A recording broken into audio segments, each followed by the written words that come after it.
This is A Different Perspective with Kevin Randle. A retired U.S. Lieutenant Colonel, Kevin Randle has been studying UFOs for nearly 50 years. Kevin has investigated some of the most famous UFO cases in the world and has been consulted for dozens of documentaries about UFOs. Considered one of the leading experts into the Roswell UFO crash of 1947, Kevin has written more than 25 books about UFOs, including the recently published Roswell in the 21st Century. Now, here is the host of A Different Perspective, Kevin Randle. And welcome to this edition of A Different Perspective. I'm thinking we're now at season 5. I've just arbitrarily decided to begin the new season today. Probably because it's a new year, but I can do those sorts of things. Before we get into depth in the ufology aspect of this thing, one quick comment here. It bothers me immensely, and I've talked about this a little bit before, and it's the people who criticize my work, not because they disagree with some aspects of it, or that I've done something, I've made an error in my logical analyses, or anything like that. It's just they don't believe in aliens, and they don't like my stand on aspects of the UFO phenomena, so they attack without good reason. You know, if you want to chat with me or discuss things that I've written or said, I'm all for that. I think discussion is the way we work out our differences, but it's also the way we can move to the larger truth, whatever that truth may be. You know, I've been criticized for my stand on cattle mutilations, for example. I don't believe that there's an extraterrestrial element to them. I don't know why alien creatures would travel the interstellar distances to get to Earth to slaughter cows. Makes no logical sense. The investigations of them have been a little bit amateurish. They reject some of the proper explanations have been offered, and I've read all this stuff. But the point simply is, I periodically revisit that aspect of ufology because there might be something new, there might be something I've missed, there might be some direction we can go to answer those questions. And I have, in literally decades of looking into cattle mutilations, I've never discovered anything that moves me away from the idea that it's all terrestrially based. It's misidentification of predator damage. It's misidentification of scavengers. It's people slaughtering the cows for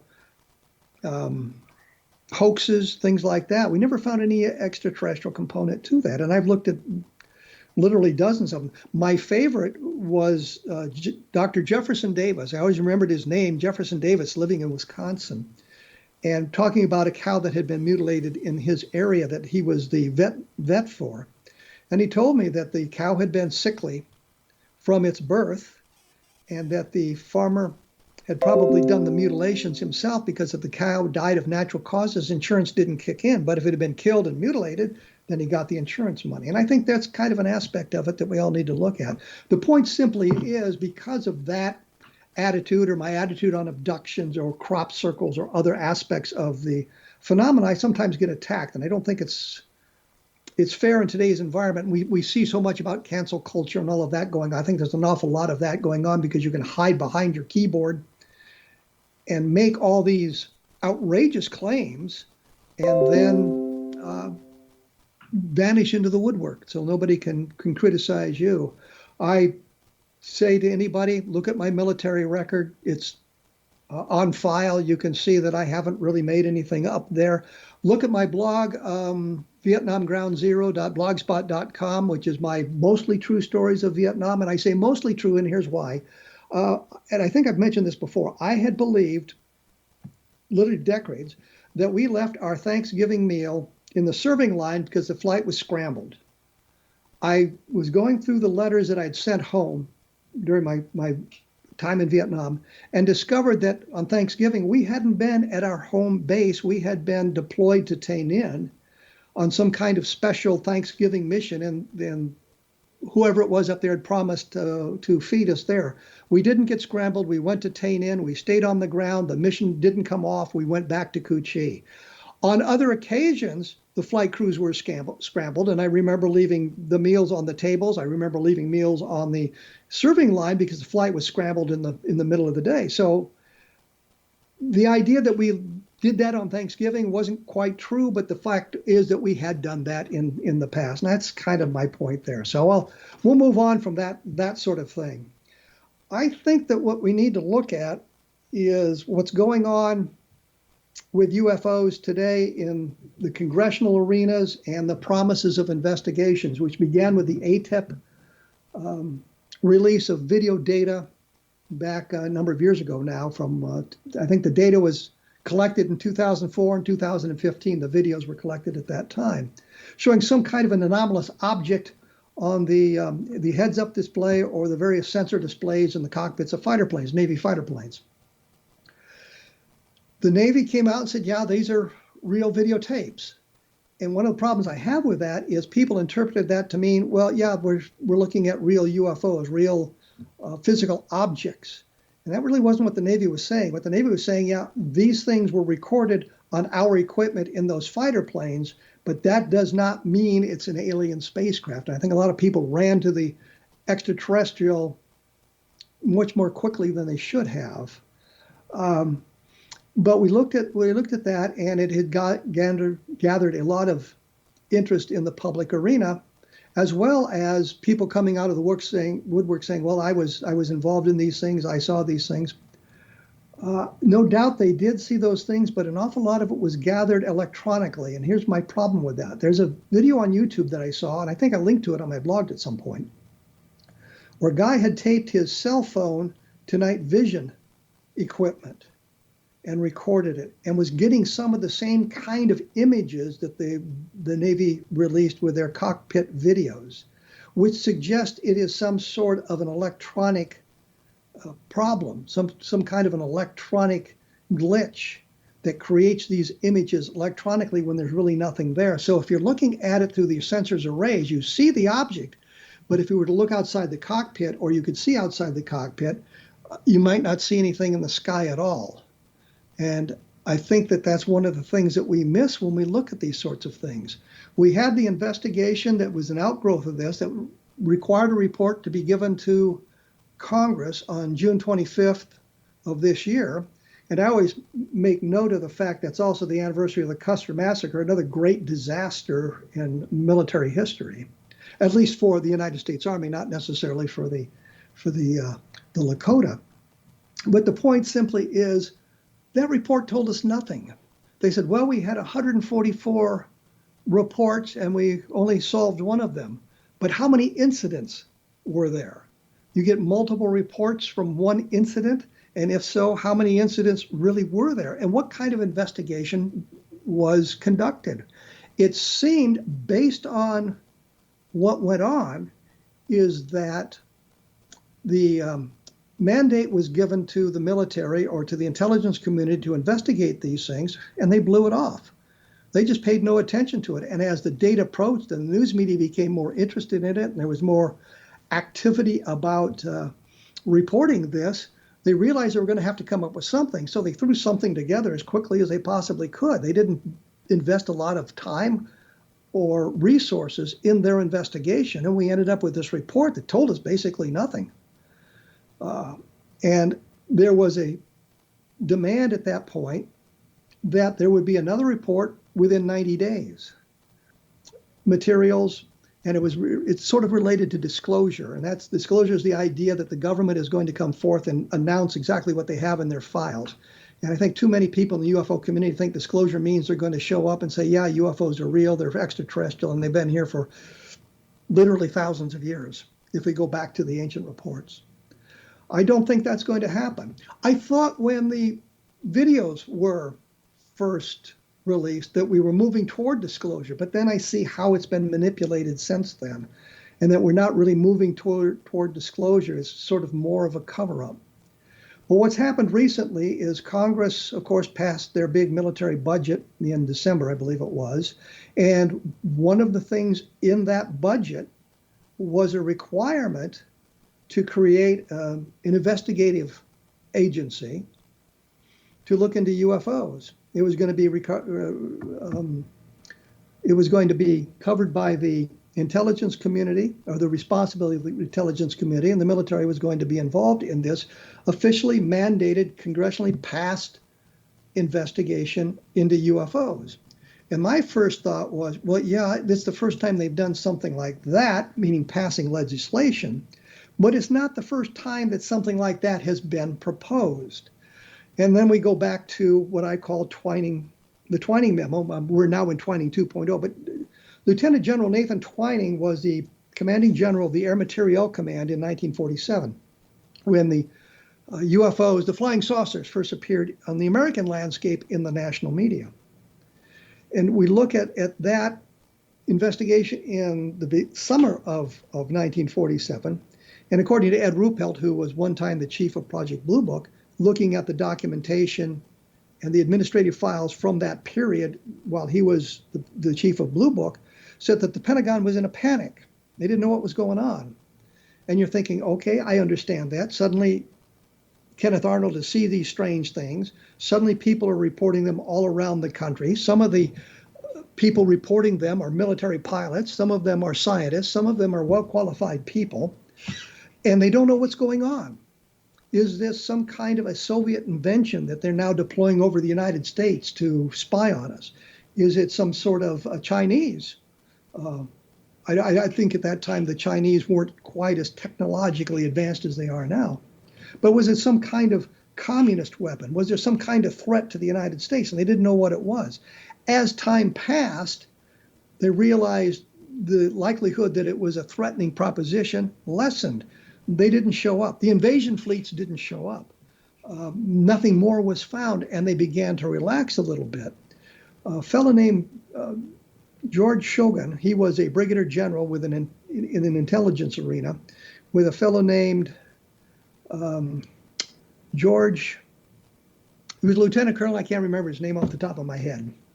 But they put together a document they called basically an estimate of the situation and sent it to the Wright Field Air Materiel Command for review. Here is a number of UFO sightings or flying saucer sightings that we find particularly strange, perplexing. What do you think of these sorts of things? And I think they fully expected that the reply would be, this is a top secret project. You don't need to follow it any further. Forget it. We've got it handled. Instead, Twining wrote a letter. I think it was actually written by Howard McCoy, who was the chief of intelligence for him, wrote a letter that said basically the phenomenon, meaning the flying saucers, is something that is real. It's not a visionary or fictitious. It's a real phenomenon. And he required the creation of an official agency, military agency, classified investigation with a very high priority to get to the bottom of this thing. That was what was proposed by Twining within his authority to do so. Didn't need congressional approval or anything like that. There was something that he could do, set up this investigation into the UFO phenomenon, the flying saucer phenomenon as it was. It began officially, I think, at the beginning of the new year, which would have been January of 1948. And from that point on, we get to the mess we are in now. I'm going to take a break here and get back to this when we come back and fill you in on the history of that. Let you know that I am just finishing up a book, or just my book on level land UFO sightings has just been published or will be published tomorrow officially. It's available now on Amazon, so take a look at that. I will be back on the X Zone Broadcast Network right after this, so please stick around.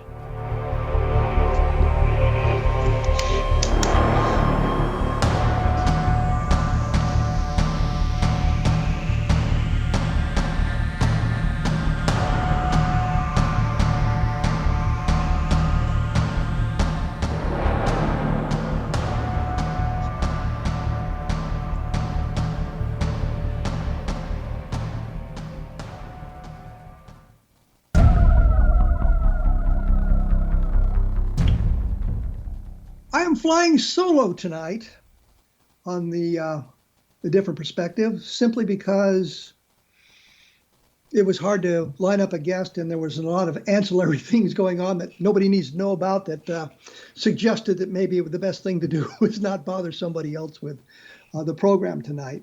So we're flying flying solo, but I am doing my best to social distance by sitting all by myself in this room without anybody else around at the moment. Well, when we went away, I was talking about the Twining letter from September of 1947, setting up an official investigation into UFOs. And the idea was this would be a classified investigation. The name picked was Project Sign, but it was told to the press it was Project Saucer. I don't know why it was necessary for the deceit at that point, but that's what they did. So if you read a lot of the stuff from 1947, you'll see them, the reporters, the UFO investigators, the writers talking about Project Saucer, but it's really Project Sign. The name was eventually compromised, and we all know what it became. But the point is, here was an official investigation brought to us by, at the highest levels of the military. Lieutenant General Twining was in command of the Air Materiel Command. He would eventually become the Chief of Staff of the Air Force. So he was a very important general officer at the time, setting up this investigation. And in the beginning, it seemed that they were doing a legitimate job. I mean, they were going out investigating it, they were talking to the witnesses and this sort of thing. I have a problem with their investigation of the Mantell incident. That was the Air National Guard pilot who crashed chasing a flying saucer on January 8th, 1948 in Kentucky. I think the Air Force was under pressure to explain that away because the pilot had been killed in the crash. And I believe they attempted to explain it first as a balloon, then it was Venus, then it was two balloons in Venus. The ultimate explanation turns out, I believe, to be a skyhook balloon that was launched in Minnesota the day before and had drifted that far south. These skyhook balloons were polyethylene, gigantic things, maybe 100, 200, I'm not 200, but 120 feet in diameter. The polyethylene, if the sunlight hit it right, gave it a metallic sheen, so you could be fooled by that. Mantell tried to get up to it. I think it was probably at 85, 90,000 feet. His F-51 didn't have the capability, and he did not have properly charged oxygen equipment on board. If you look at the medical investigations into anoxia and hypoxia, which is either complete lack of oxygen in blood or a very diminished amount of oxygen in blood, you find out without the supplemental oxygen at 20,000 feet, a person will have a useful consciousness, I believe, of about 10 minutes, meaning you have to have some kind of supplemental oxygen. Yes, there are people who live at high altitudes and they can do better at higher altitudes. But for the most part, people will lose consciousness after about 10 minutes at 20,000 feet without supplemental oxygen. Some people begin to exhibit the altitude sickness at 6,000 feet. So, it depends on who you are. At 25,000 feet, you might have 3 minutes. And Mantell had gotten to 20,000 feet without oxygen. He'd circled for a while. He told his wingman in a somewhat garbled message he was going to go to 25,000 feet and circle for 10 minutes. And if he couldn't see anything or get any closer to the object, he was going to descend. He didn't have 10 minutes of consciousness. He trimmed the aircraft up to climb. He got to 25,000 feet and it kept climbing because he had lost consciousness by that time. At about 30,000 feet, the engine torque pulled it over into a power dive. The aircraft began to disintegrate at about 19,000 feet, and it just basically fell out of the sky. The point simply is the Air Force investigation of that wasn't quite as open as it could be. Or could have been. I know in accident investigations, they are classified because they want the subordinate officers to tell the truth without fear of reprisal from their commanding officer. So I understand the rationale there. But I think the Air Force at this time wanted to explain this sighting because the pilot had died in it. Not long after that, there was an estimate of the situation, the real one that they did, the high-powered one, and the Chief of Staff of the Air Force, Hoyt S. Vandenberg at the time, said, you didn't prove your case. And everybody who was involved in creating that estimate of the situation, saying that the UFOs were extraterrestrial, the flying saucers were extraterrestrial, basically found themselves reassigned. And everybody in the Air Force understood if you believed in UFOs, your career was in jeopardy. And it created a hostile environment for the investigation of UFOs. And it was basically just lip service until Ruppelt came in 1951, revitalized the investigation, and once he left, it descended into a debunking outfit. The point simply is we've had our experiences with this, with Twining and trying to set up a legitimate investigation. Now here we are in 2022 going to set up another one. One of the outgrowths of all of this was in the late 1960s, 1967, I believe, the University of Colorado began a study of UFOs, supposed to be a scientific study. But if you go back through the documentations, you realize that wasn't the case. It was to get the Air Force off the hook it felt itself on because they were charged with investigating UFOs. Not to mention it's their mission. If there's somebody or something flying around in our atmosphere that we don't know about, be it a Soviet aircraft, a Chinese aircraft, a drone, whatever it is, the Air Force is supposed to identify that and keep that from happening. And they had abdicated that responsibility with a lot of the UFO sightings. And I think that was one of the things they wanted to get rid of. Well, you don't have to investigate this because the scientific community said there's nothing to them. So we had the Condon Committee, which was ostensibly a investigation of UFOs, a legitimate investigation, and yet they found exactly what the Air Force told them to find. There's letters dated in the beginning of the Condon Committee investigation telling the Condon Committee what to find. There's no threat to national security. There is no scientific value in continued investigation, and we should close the project. And lo and behold, in 1969, when they issued their final report, that's exactly what they found. Now we move into 2022, and what do we have? We have the Congress mandating an investigation of UFOs with transparency, which is not going to happen. And I think we're going to end up with the same sort of thing. Maybe somebody will be enthusiastic about the investigation in the beginning, but I also think there is a real hesitancy in the upper levels of the intelligence community and the military to stay away from UFOs. NASA was once asked about investigating UFOs, and NASA, this was a number of years ago, and NASA said no, they want no part of it because they understood the ramifications of that kind of an investigation would have on the legitimacy of their organization. SETI never wants to look at UFO sightings, which, if we proved UFOs were extraterrestrial craft, kind of sets up their mandate for listening for signals from other civilizations, because we know there's at least one out there. So we have to look at all that, and now we're back to that point again, where Congress has mandated investigation and charged various communities, intelligence communities, military organizations with the investigation of it and who's going to be in charge. And that's all laid out in the documentation. And people are in the UFO community are excited about this. But I have reservations knowing the history. And you read the newspaper articles, the magazine articles about what's going on, and the reporters there don't understand the history of ufology. It takes somebody who's been around for a while. And I think that's the case in an awful lot of endeavors. You need somebody who's been around, regardless of the endeavor, to understand what's going on so that you can not be fooled by the history of what's going on. So we've got reporters who say, well, here's something brand new. We're the first time Congress has mandated it, and yet Congress held investigations into UFOs in the 1960s when the Michigan sightings took place in, I think it was March of 1966. It was Jerry Ford's congressional district, and so he was pressing for congressional investigation, and that happened.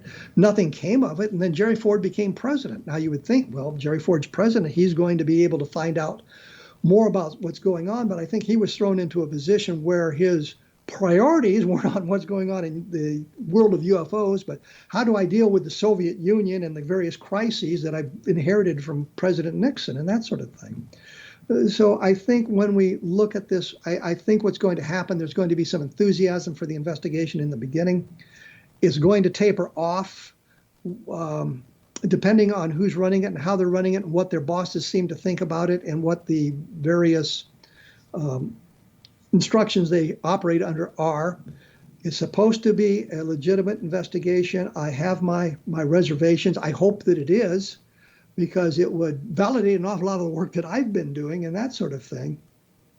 But we've also seen the manipulation of the UFO field, and we can point to the deep state. And it doesn't matter what you think about the term deep state. We know that in the United States, at least, bureaucrats at the highest levels tend to stay in those positions regardless of the administration. So a Democrat may have appointed a lot of people into the highest positions of the State Department, Defense, Finance, whatever department you want, Treasury, whatever department you want to look at. When that administration ends, some of the top people, the very top people, move out, but the underling bureaucrats in the higher up positions, they remain, so that the Republican inherits those people, and they're manipulating the situations, they're manipulating the data. When that Republican is out of power, the Republican administration out of power, we replace the Secretary of State and the Secretary of Defense and some of these higher level positions, but the other bureaucrats remain where they are, and they're controlling the situation. They understand the institutional history of what's going on, so they can manipulate the situation. I had said, and I point this out in UFOs in the Deep State, that if I was the president, I could get the answers about UFOs because I'm the president. I call in my DCI, Director of Central Intelligence, and I say, Director, Mr. Director, I want to know everything you know about UFOs. And his response is probably going to be, I'll get back to you on that with Mr. President. I don't have that at my fingertips, and there's a number of agencies involved, and we'll collect the data and we'll prepare a report for you. Somehow that report never gets made, never gets written. The investigation never goes. And then other things come along to divert the president's attention. And we can look at Jimmy Carter, who DCI, Director of Central Intelligence, when he came into power was George W. Bush. And in the book, I talk about this, where Carter is sitting there with Bush, and Carter says to him, I want to know about UFOs. And Bush says, I would like to remain the Director of Central Intelligence when you are inaugurated as president. Carter says, well, I'm sorry, I'm bringing my own guy in. And Bush's response then is, well, it's highly classified. You don't have the need to know yet. You're not the president. So we got the guy who's going to be president coming in and told he can't have that information. Jimmy Carter, when he came in, then tried to get some of the additional information, but somehow it never got to him. And we ended up with the Iranian hostage crisis, which was at the end of his presidency, which I think diverted his attention. So we see how the deep state tends to manipulate the data in that specific way. And I can see no advantage to the deep state for disclosure. Disclosure of the UFO information could become a problem for them. It could result in a decrease in their power, because suddenly they're saying there's another adversary out there who's more powerful than we are, that has access to technology that we do not understand. And that could adversely affect the power structure in Washington, D.C. and around the world. And it could result in financial retribution, if you will. People who had lots of money suddenly finding some of their resources and their capabilities being diminished because of this information. So I think that's one of the problems they have to fight with disclosure, is the deep state. And we'll take a look at that in a little bit more detail in just a moment, because I'm going to have to take a break here. I will note that there are some fine programs on the X Zone Broadcast Network, so go to xzbn.net, scroll down the list of programming, and you'll find many things that will interest you. I will be back right after this on a different perspective, so please stick around.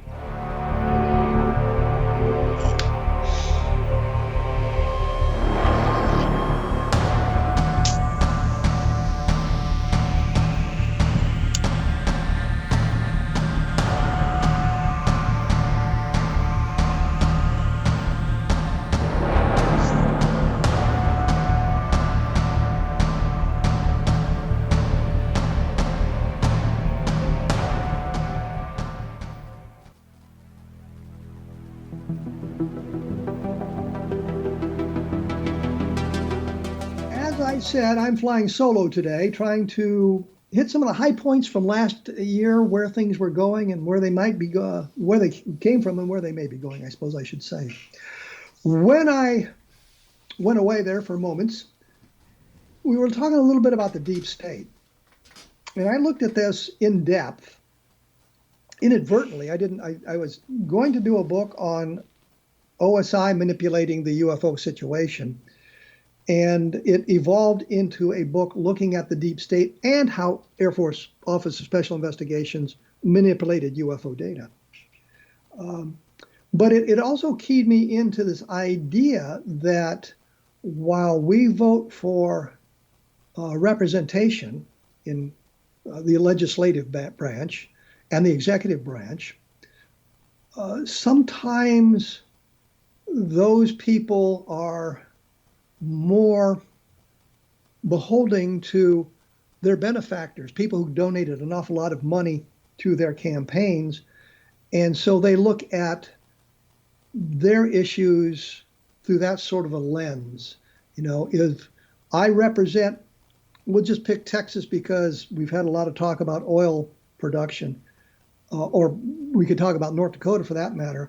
But if legislation comes up that affects the oil industry in some fashion, those representatives from Texas or North Dakota or Alaska or some of these other states might find themselves pressured by big oil to vote a certain way.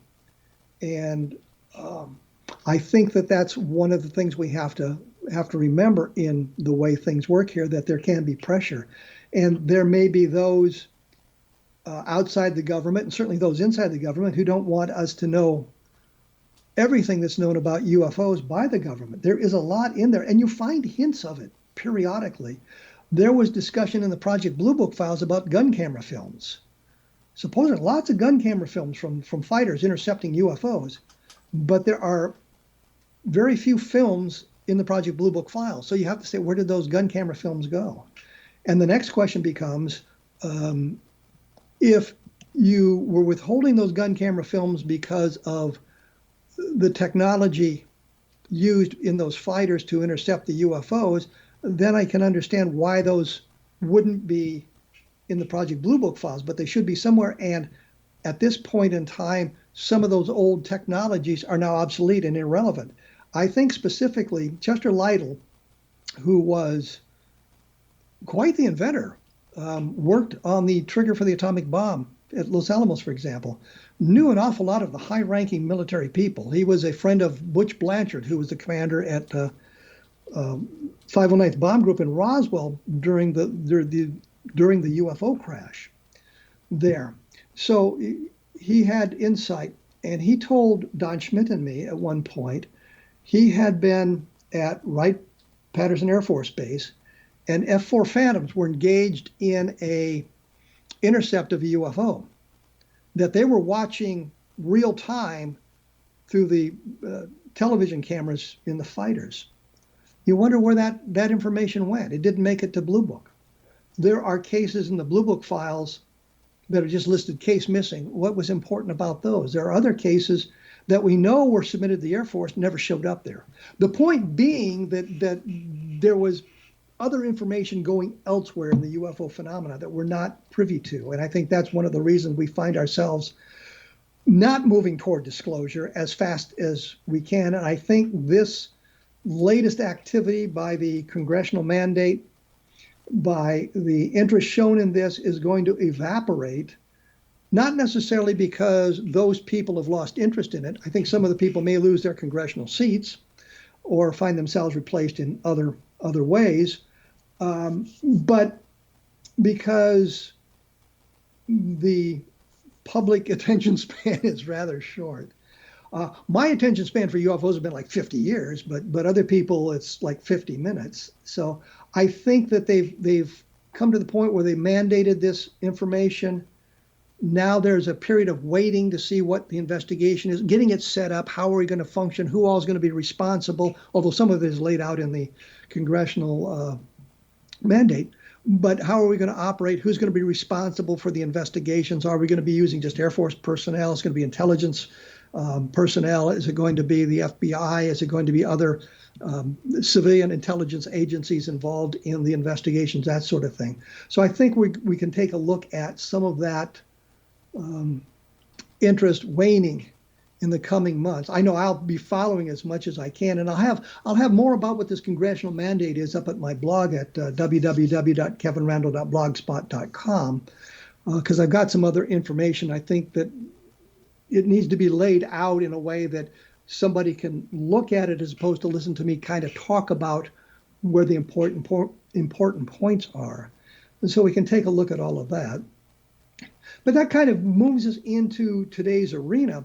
And I did want to talk about a little bit, and this will transition into the next segment as well. I get questions periodically about my Vietnam experience. And I mentioned a little bit about this earlier in the broadcast. I went into the military, the Army, right out of high school. I think I was out of high school for 3 weeks before I found myself on a bus going to Fort Polk, Louisiana for basic training. The gag was the Army had said, the Army did an experiment back in the late 1960s, taking high school graduates. If you were a high school graduate, you could sign up for helicopter flight school, which I did. And I went to Fort Polk for basic training, basic infantry training. We all had it, basic infantry training. And then once that 8 weeks was over, you went to AIT, which would be, for some people, advanced infantry training. For the rest of us, advanced individual training. My AIT was flight school. I went to Fort Walters, learned how to fly helicopters there, learned tactics and other things, instrument flying, for example, at Fort Rucker, and then deployed to Vietnam. Spent a year in Vietnam. Actually spent 355 days in Vietnam. Got a 10-day drop, which meant I got to go home 10 days earlier than I was supposed to. So during that time, I was a helicopter pilot. I was an aircraft commander.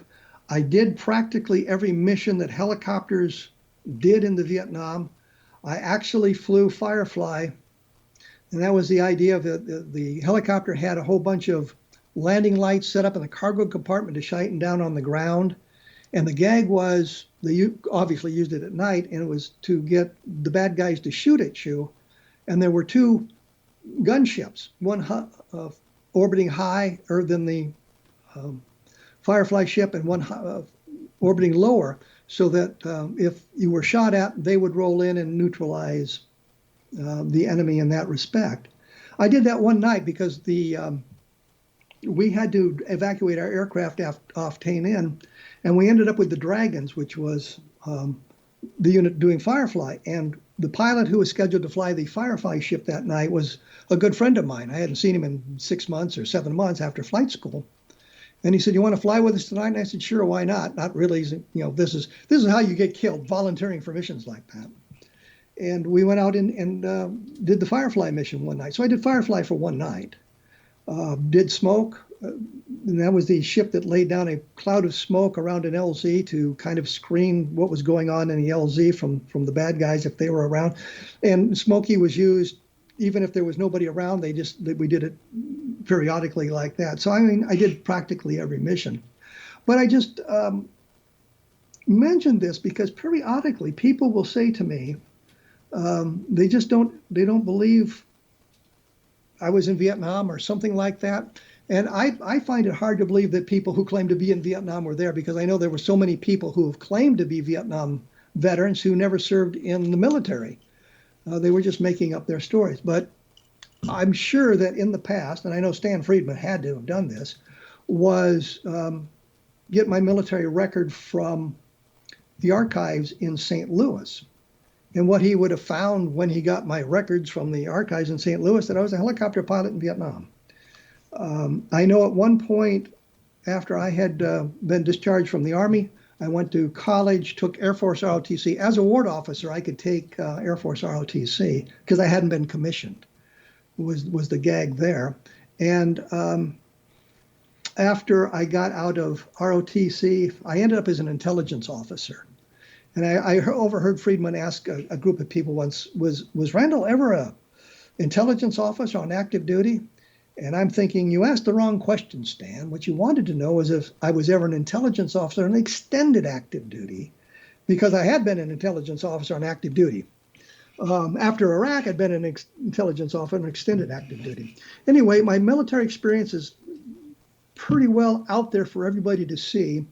If you want to see, I guess, my more war stories, as I talked about a little bit earlier, you can go to www.vietnamgroundzero, all one word, vietnamgroundzero.blogspot.com, and you can find my relatively truthful remembrances of Vietnam. You also can go to the regular blog spot. I think there's a link to the Vietnam Ground Zero spot there to make it a little bit simpler. But I just wanted to point out that yes, I haven't really told any war stories that aren't true.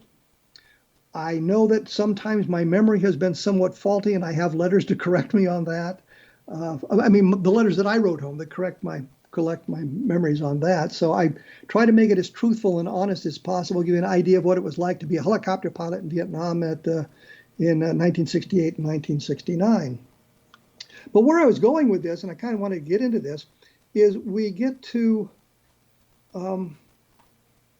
the liars, the charlatans, the fakers that permeate the UFO field. And I think it's important that we take a look at that information and we attempt to validate it as much as we can, because when one of these charlatans is exposed, then it makes the entire field look bad and makes it much more difficult for us to get some of the information we need. I got into a discussion in the last 2 weeks about Philip J. Corso. And I was pointing out that I have a lot of trouble with Corso's book. As a retired lieutenant colonel, I understood an awful lot of what he was saying, and having investigated the Roswell case for literally decades, I knew where he was wrong. What he was saying was wrong. I've been involved in convoy operations, which is an integral part of this. I have been moving not classified material, but weapons, automatic weapons across state lines. And I point that out because to move an automatic weapon, especially 50 caliber machine guns and the like, across state lines, you have to go through an awful lot of paperwork because of the nature of the weapons you have. And I equate that to moving any classified material across state lines, going from one installation, say the Roswell Army Airfield, to Wright Field in 1947.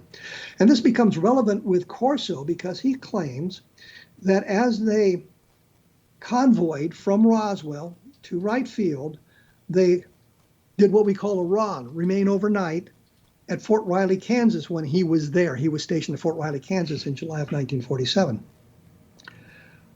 When they stopped overnight, of course, they parked the trucks probably in a, and I say probably, in a secure area, which the MPs would guard and that sort of thing. And I would suspect, and this is what we did, although we utilized the personnel there to help us augment the security, we had our own people there. We may not have used as many of our own people as we would have had we not had that capability of the assistance, but our own people were there. So we could watch our equipment to make sure it wasn't pilfered. Because periodically that happens on a military installation. I know you find it hard to believe, but periodically there is pilferage going on. When we come back in just a minute, I will finish this particular discussion and talk about some of the other problems that we have with people who are less than candid about their military experiences or their UFO encounters. So I will be back right after this on a different perspective, so please stick around.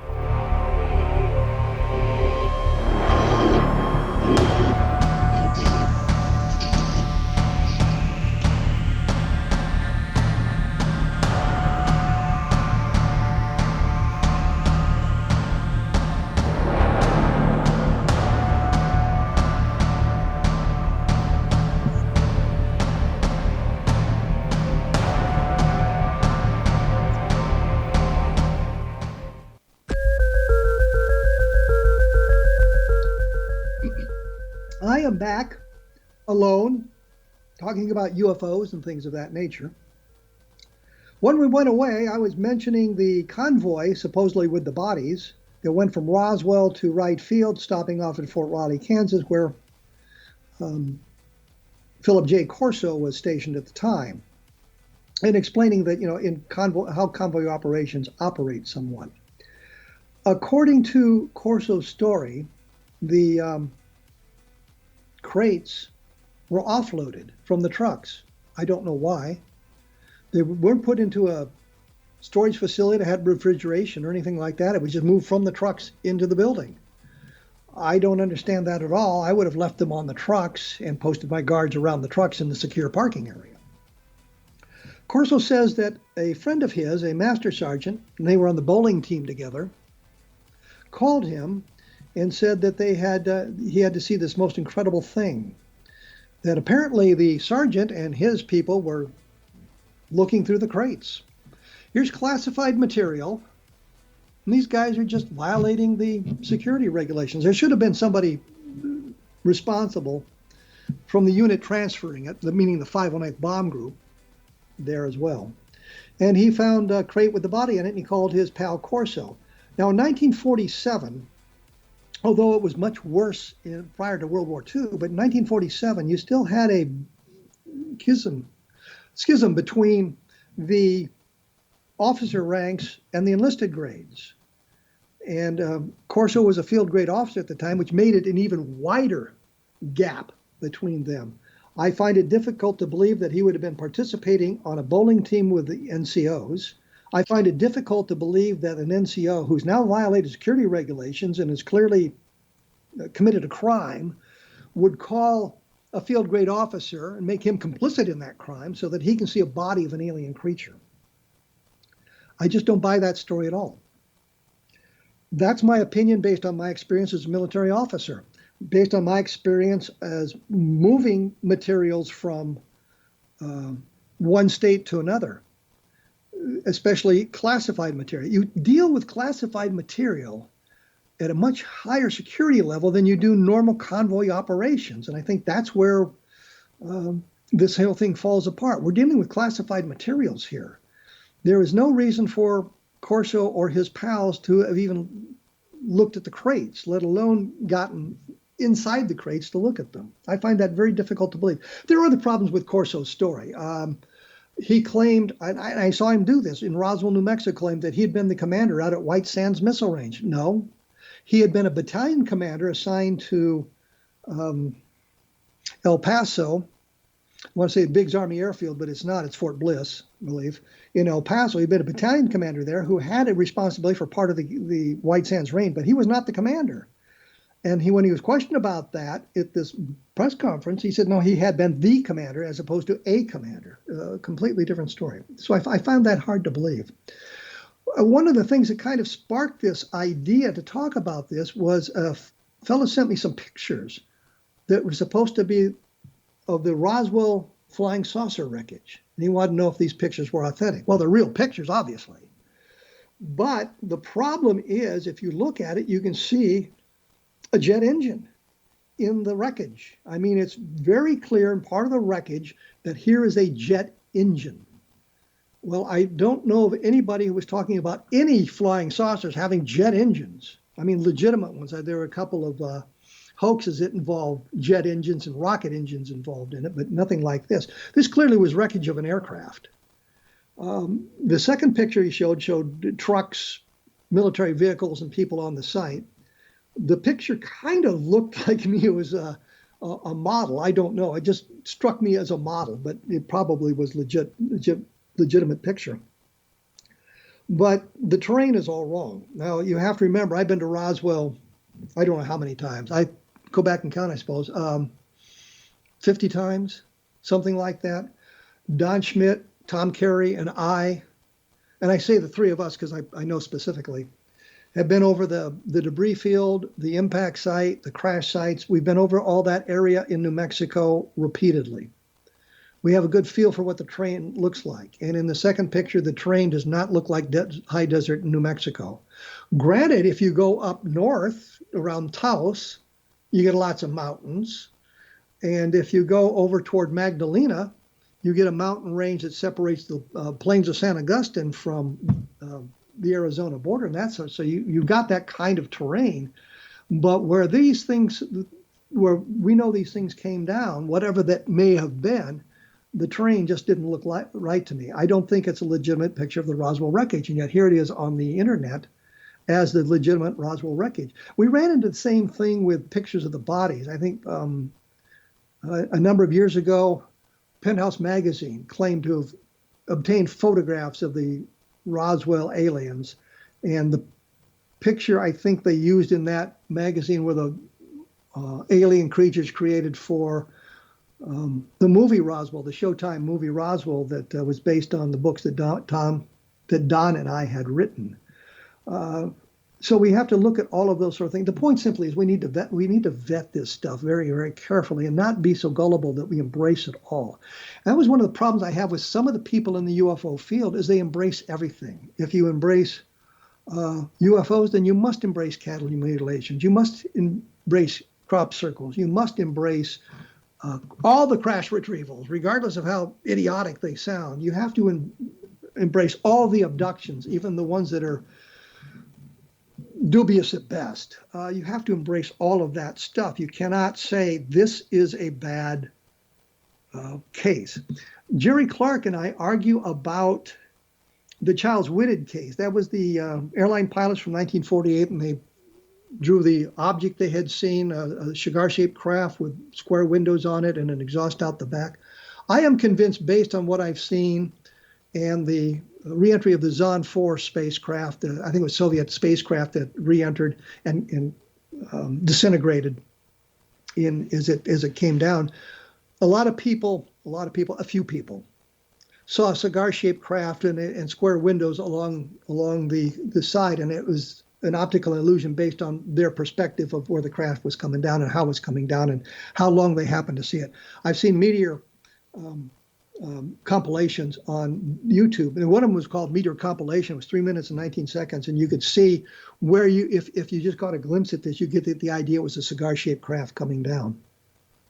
So we have to look at those things, but the point is, Jerry Clark is convinced they saw a cigar-shaped craft. I'm convinced they saw a bolide, a very bright meteor disintegrating. Based on my investigations and what I've seen as I took astronomy classes in college and that sort of thing. So I think that we have a legitimate disagreement there. He believes one way, I believe another way, based on how we interpret the evidence. But all too often, there is no interpretation available. You must accept this or else. And a lot of stuff gets published as if it is true. And I suspect the person writing the article or preparing on the documentary may have his reservations. But to be called for these documentaries, you have to present a certain persona. You have to be a true believer, unless it is a documentary that is debunking things. And then if you have a debunking attitude, well, that's the people you get on the documentary. And they're looking at the evidence through the lenses of their perspectives. And I think that all too often we miss that sort of thing. But one of the things I did want to talk about, and I meant to do it earlier, is the Levelland case. And I mentioned earlier in the program, the book I wrote on Levelland is now available on Amazon. You can get it as a hardback, you can get it as a paperback, you can get it as an ebook. You can now get it as they're putting together an audio version of the book, which is exciting for me at least. But I think the point here is this is probably the second best UFO case. And I say that because it's multiple witness, they're independent, the UFO interacted with the environment, clearly because it stalled car engines at Levelland on November 2nd, 1957. Stalled car engines, dimmed lights. You had people calling from around the Levelland area into the Hockley County Sheriff, and that would be, Levelland is in Hockley County, telling them independently. There's no way that they knew about it. We didn't have the internet. We didn't have the capability of Instagram or Twitter or instant communication amongst ourselves that way. We didn't have cell phones in the car. If you wanted to call the sheriff, you had to stop and find a phone, that sort of thing. And they were getting these independent calls. The important point here, and one of the things I found, and I'll give this away in the book to kind of tantalize people, I learned Don Burlinson kind of hinted at this, but I learned for certain that the sheriff went out in searching for the UFO, because after they got enough calls, he figured, I'm going to go look for this thing. Newspaper reports and the Air Force said he saw it in the distance, red streak of light in the distance. Nothing happened. The sheriff got much closer. His car was stalled. I found a newspaper article where they talk about that, getting that close. The next day, and this is what Don Burlinson found, was that the sheriff took his car to the sheriff's mechanic and said, please examine the engine. Look at my car. There would be no reason for him to do that unless he got close enough for the UFO to stall his car, and he wondered if there was a mechanical reason for it. A number of the cars were examined mechanically to see if there was some kind of problem with the car that would cause it to stall, but you have to wonder, well, why would all these cars suddenly stall at one time in that one location? The Air Force, in their investigation that took most of 6-7 hours, talked to 6 witnesses. Only 3 of them actually saw the UFO. And so the Air Force claimed that there were only 3 witnesses. If you read the Project Blue Book files, you find at least 5 witnesses that they talk about. And they are condemning NICAP, the National Investigations Committee on Aerial Phenomena, for saying there were 9 witnesses. And I found witnesses at 13 separate locations mentioned in various newspaper articles and the Air Force file and things like that, who experienced their car stalling. In one newspaper article, the sheriff said there were dozens of people had called the sheriff's department about this, but we don't have the names, we don't have any information. So that information is kind of anecdotal, but I think it's important because you've got an awful lot of people talking about this. So all this is laid out in the Levelland book. This is a kind of a subset, the electromagnetic effects causing car engines to stall. It's kind of a subset of the UFO field. So the question I know you're asking yourselves is, when was the first report of a engine being stalled or a electromagnetic effect?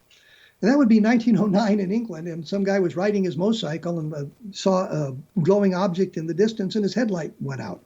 When the object disappeared, the headlight came back on. First, I guess, experience with an electromagnetic effect, and those continue on today. I just came across one from just last year where a car was stalled by a UFO. And there's kind of an interesting subset to this, and there's only like 3 or 4 cases that we could find, is that some of the car's paint colors changed, that they got close enough to this electromagnetic field. It changed the paint color of the car. And one guy got home, and his wife said, did he buy a new car? Because the car had changed, I think, from a green to a gray, or from a gray to a green. But it's, this is laid out in the book, but it's a kind of an interesting subset. So we see the UFO interacting with the environment. So I think if we're looking for evidence of the UFO approaches, and we're looking for multiple chains of evidence, we have the independent witnesses seeing the thing, we have the electromagnetic effect being reported. There would have been ways to determine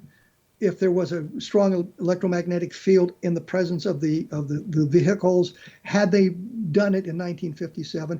And if you ask yourselves, well, did Condon Committee look at the electromagnetic effects? The answer is no, not really. They didn't. Levelland is mentioned, I think, one time in their report. It says there was a big sighting in Levelland, Texas, and that's about it. I see by the clock on the wall that my time is pretty much expiring here. I do want to say, take a look at Levelland. I have a book coming out in March, an updated version on Project Moondust. I think that the people interested in the Moondust will be interested in taking a look at, which is kind of a redundant way of saying that, I suppose. I will return in 167 hours. If you've enjoyed this monologue, let me know, and we'll do it again in the future. If not, we'll make sure we find other guests. I will be having a guest on the show next week, so we'll have a discussion about UFOs in that fashion. So let me thank you for tuning in, and I will be back.